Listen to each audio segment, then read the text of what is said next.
counteract them in various different things, as you well know. This is time I could be spending with my family, who I love dearly. My partner, she suffers because all my time I put into counteracting these people. Why do I do it? It's no for like some people. They want to be thought that, oh, he is something, or he done this, or he done that. I couldn't care about that. I just want to be there and be the one man who stands and does it.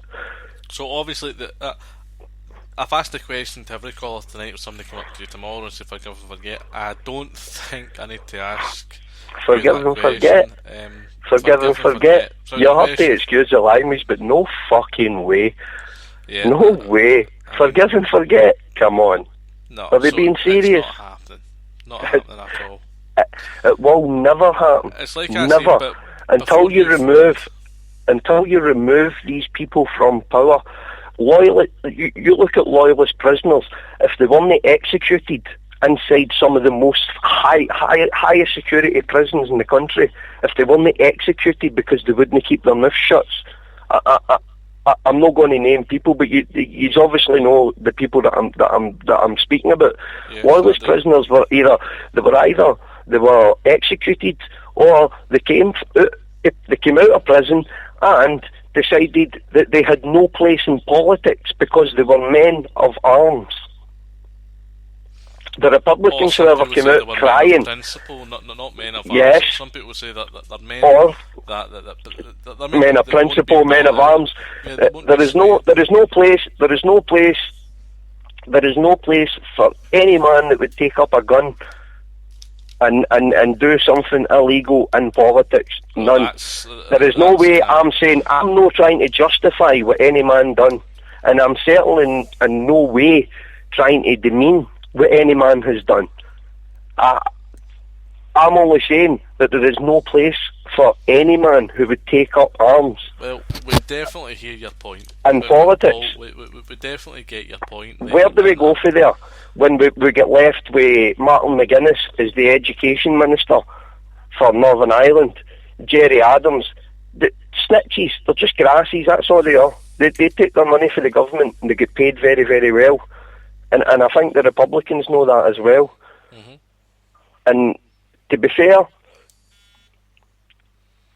I find it very difficult for anybody to tell me that they aren't just scumbags, touts, grassies and cowards. That's how I would describe them. Mm-hmm. And I would dare any one of them to tell me any different.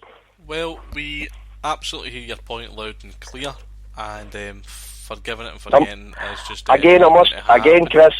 Again, Chris, I must apologise for tarnishing the PUL community radio with my colourful language and my opinions, but you have to respect the fact that feeling emotions how I do run high when we're speaking about things like this. I've had to listen all night patiently, and I thought I'll let people have their say before I came on with mine.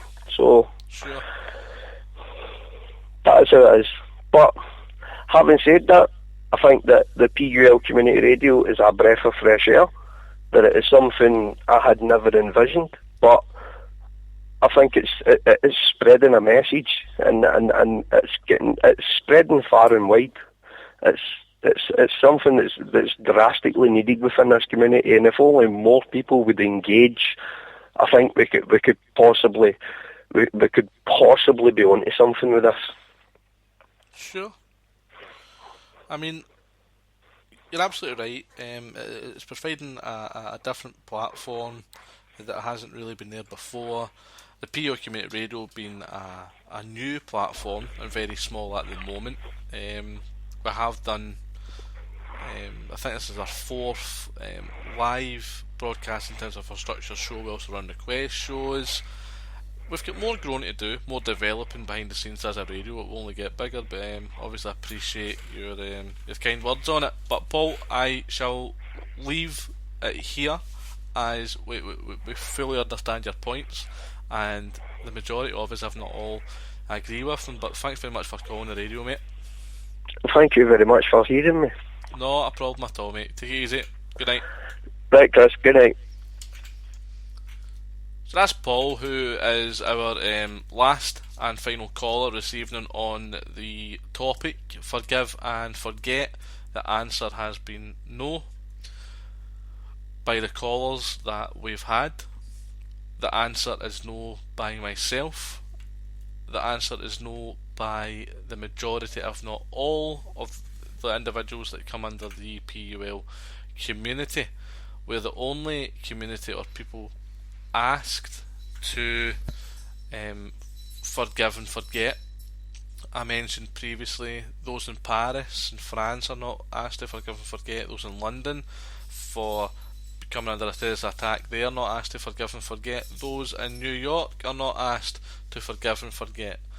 Those elsewhere that come under attacks from Muslim terrorist organisations such as ISIS and Al Qaeda, Boko Haram, the victims of those terrorist attacks, they're not asked to forgive and forget, so it should be no different for us. We get no help or no justice from our government on it. So I think it was Paul that brought up the point where how can you forgive if you're not allowed to forget? Could you imagine that your loved one has passed away, well not passed away, sorry, your loved one's been murdered by the IRA, you're travelling to their graveside, tidy it up, bring flowers down or just visit. On the way there, the chances of you hearing a member of Sinn Féin, maybe IRA or Jerry Adams, or even hearing their names mentioned on the way to that graveside in the car are very high. The way back, again, very high. You're sitting there eating your evening meal, your evening dinner. You see them on the radio.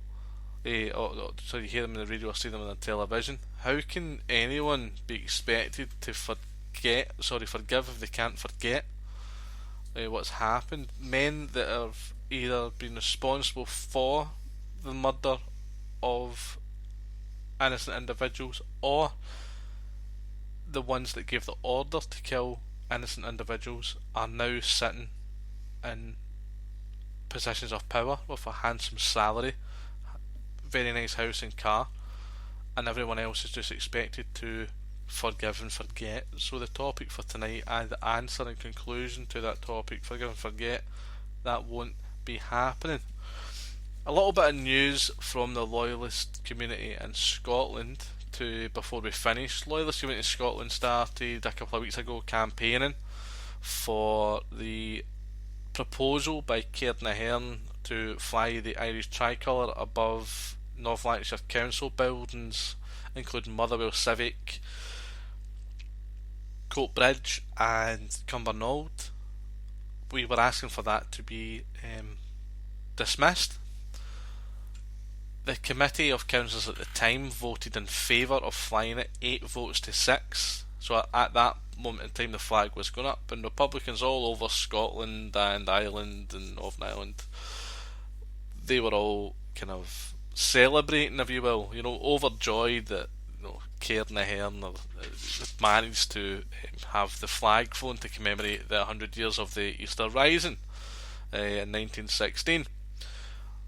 Loyalist community broke with the story first, and we put on a very strong campaign, and it was backed by the community at large. Many individuals sent in complaints and objections through email or phone. Some members of the community had visited the council, the councillor surgeries that were going on, and as a result of that campaign and how it operated and how effective it was, the council today opposed the move and have openly said that the conclusion is that the result is the Irish tricolour will not be flying above any North Lanarkshire Council buildings. The same has been said by Glasgow City Council, who will not be flying the Irish tricolour. The same has been said by sources within the Scottish Government. So their plans are in absolute turmoil. Regimental Blues, a campaign group with the PO community in Scotland, they've attended various Easter Rising commemoration evenings, standing outside watching how they're operated, seeing the numbers. Their numbers are pitiful. They're trying to push an agenda here in Scotland that not many people Support. The only people that they're getting support from is kind of MSPs and councillors and things, which you always expect. But they're not well attended, they're not well supported at all. There is a lot more of these commemoration events happening. The fight against their agenda is nowhere near over. Yes, the flag issue has been defeated, but they're still holding these commemoration nights within council buildings. So civic centres and Xavier centres and such within North Lanarkshire. Some these Easter Rising events are still happening within council community buildings, so the campaign is still very much alive and pushing our agenda against theirs and fighting for these events to be cancelled. Another thing is St Patrick's Day Parade.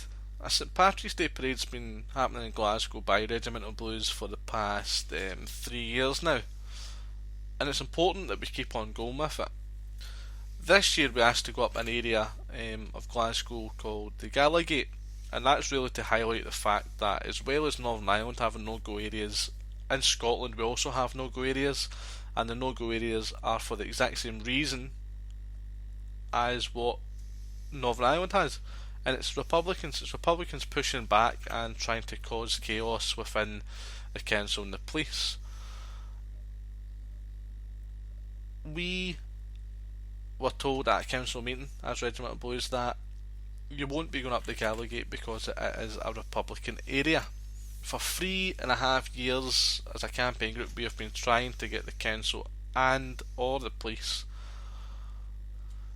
to accept that fact and come out openly and say it. This year they did say it. They said Regimental Blues won't be welcome up there because they're loyalists, and the community up in the area of the Gallagate is predominantly of a nationalist and Republican persuasion, so it's a no-go area.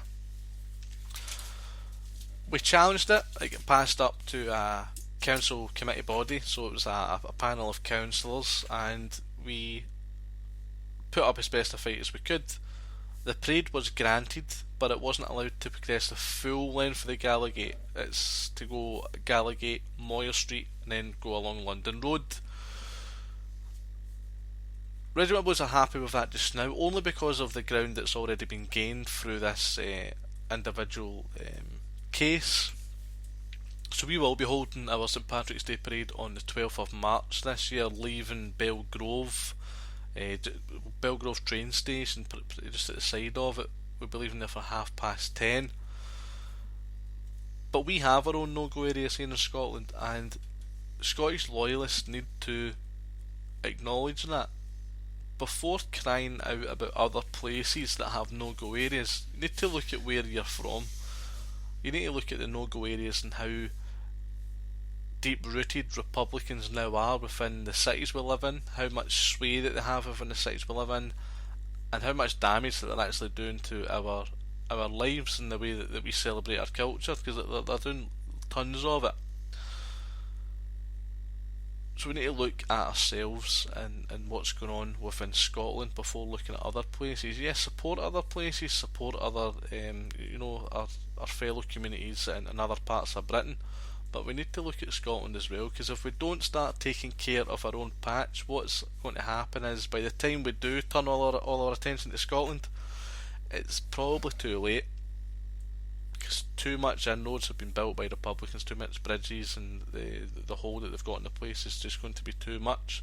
So we need to start waking up to the fact. The